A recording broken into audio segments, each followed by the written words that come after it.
Thank you, Jeff. And I will have the privilege of introducing Senator Casey, who is from my state, in a couple of minutes. But I wanted just to say a few opening remarks. So first, thanks to Century Foundation President Mark Zuckerman and Jeff Madrick, who have graciously reached out to a group of us who have been fighting to save jobs for many years. And kudos to Andy and Joel Yudkin and other panelists who have done a remarkable job on a set of papers or books that lay out a plan forward on rebuilding a productive and humane economy. And thanks to all of you for coming today. You know, the recent presidential campaign, which seems like a long time ago, brought about a startling transformation in the nation's conversation about the economy, circling around deep economic anxiety in both red and blue states, and also around the role of manufacturing. So Trump won the Rust Belt and thus the election, partly due to a simmering rejection of neoliberal policies by working families, which suffered sharp economic declines tied to trade-related losses in manufacturing and union jobs since the 1970s. But Trump wasn't the only populist in the campaign. Bernie Sanders also echoed the belief that free trade agreements lead to a loss of American jobs and depressed American wages. He said America needs to rebuild its own manufacturing base by using American factories and supporting well-paying jobs for American labor. But there's continuing collateral damage. In the Rust Belt, there's still towns and cities suffering from the Great Recession, the last of the 3 or 4 recessions we've sort of worked through in Pittsburgh. And you have bankruptcies and population loss still happening, including my own mill communities surrounding Pittsburgh, which is also bankrupt, by the way. But think about it. Our communities were devastated by man-made disasters for decades. Some were made by Wall Street and some by bad public policy. You know, the destruction was documented, it was set to music, it was televised, it was novelized in our culture. We were warned. In the 1980s, we heard, well, we're living here in Allentown and they're closing all the factories down, by Billy Joel. Bruce wrote a song called Looking for the Ghost of Tom Joad, which actually harkened back to the Great Depression. More recently, Hillbilly Elegy was put out about the diaspora of Appalachians and mountaineers to the factories of the industrial heartland, people hoping to escape poverty and find the middle class, except the factories closed down there as well.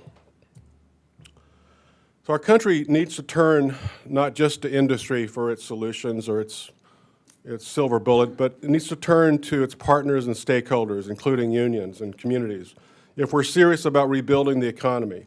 So let's just talk a little bit of economic history.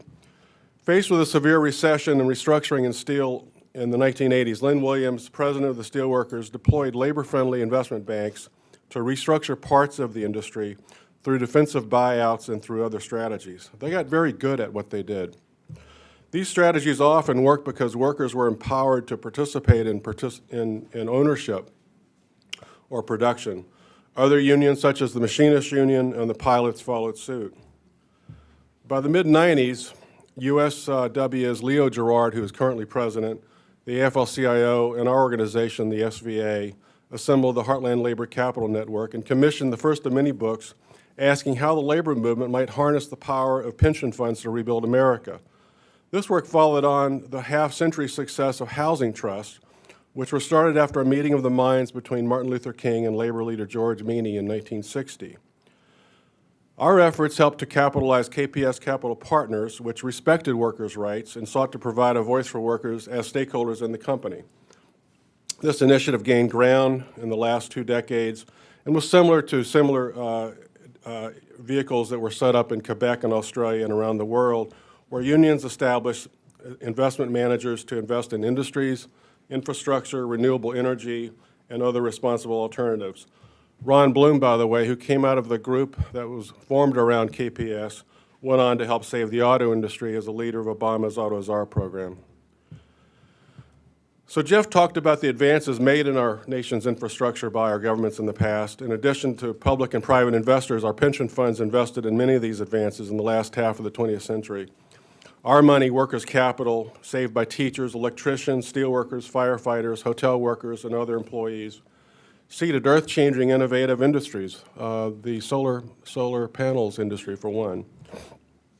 So workers' capital basically means our money, the pension funds and other savings, and the assets of working people, including 401ks, insurance funds, bank deposits. Real pension funds are about $9 trillion today, and total institutional assets are at $22 trillion in the U.S. So let's talk about how some of this money is being deployed. In Michigan, Minnesota, and Dakotas, the KPS Capital Partners turned around 16 auto supplier plants, saving 3,200 mostly union jobs, and rebuilt a company called New Flyer Industries, which is the greenest bus company in North America, and saving 3,500 mostly union jobs as well. KPS has now saved over 40,000 jobs in the U.S., Canada, and Europe. The AFL-CIO Midwest at Work initiative, managed by Ted Chandler and co-designed by Steve Coyle, is committing $1.2 billion to rebuild 9 heartland cities, renovating homes, building affordable houses, and rebuilding factories from Detroit to Buffalo. Just was informed that they just invested in Detroit Manufacturing Systems, 2 UAW plants in Toledo and Detroit, investing new markets tax credit investments in that company. But the program is also providing pre-apprenticeship opportunities for local youth, especially local minority youth and women, as a plan to indirectly create 25,000 good jobs and lever over $3 billion. HIT is working with us in this group in the Century Foundation to launch the Rust Belt Roadshow, as I've been calling it, and to amplify the bullhorns about the need to rebuild the heartland. Ullico completed a half-dozen infrastructure and renewable energy projects in the last 3 or 4 years using pension funds, including wind farms in Hawaii, solar projects, hybrid projects across the heartland. Pegasus Capital Partners helped to build lightning science focused on improving the health and wellness of the planet and its people through innovation and safer LED lights. So responsible investors have profitably invested our capital for decades in cities and industries to rebuild cities, revive our industrial commons, grow the clean economy, and provide a voice and partnership for stakeholders in investee companies. And given the sizable influence, what we know now is that workers' capital have mobilized hundreds of billions of dollars, creating hundreds of thousands of housing units, yielding hundreds of thousands of good jobs and saving jobs. But community and labor stakeholders also have friends in neighborhoods around the country and in cities around the country, and they've been fighting for the last 4 decades as well to save heartland hometowns. Dan Swinney in the original MCLR, now called the Manufacturing Renaissance Program, set up the first early warning system to prevent and predict plant closures in Chicago. Today, Dan is standing up a program which is training the next generation of manufacturing and knowledge workers in 3 inner-city high schools, as well as other brilliant initiatives. And after the collapse of Big Steel in Pittsburgh, my predecessors formed a regional jobs authority with eminent domain powers to take on arbitrary corporate closures. Funded through the Department of Labor and Industry, we've now opened 5 offices across the state. We've saved 1,300 manufacturing firms and saved 23,000 good manufacturing jobs. Last year, we actually brought back a company called Kangol Hats, helped a company called Bowman to bring that company back from China with the help of a Kickstarter campaign from Samuel L. Jackson. And that's part of a broader reshoring movement that we see as very promising for the future. So Joel's paper, as you'll see in the next few weeks, will provide some tremendous best practice examples from around the country, as well as the Northeast Midwest. And you'll hear about such programs as Jack Mills's program, the National Network of Sector Partnerships, which has organized marketing and training programs for small businesses, employing thousands of people and creating career pathways for young people and people of color. Madeline Janis, who's going to speak, will talk about some of the tremendous campaigns that she's organized to win large public procurement projects, bringing projects back to American manufacturers. And Lee Wellington, who is here, has helped to build a vibrant, millennial-driven manufacturing alliance, fostering dozens of city maker chapters focused on building the next generation of manufacturing entrepreneurs and connecting to city-urban planning strategies. So we think we need to rebuild a new jobs and investment coalition that will amalgamate power, amalgamate capital, and build solutions in Rust Belt cities and states, and to fight for real economic recovery and inclusive development and broad prosperity. We need to bring together the stakeholders of local communities and the shareholders of workers' capital.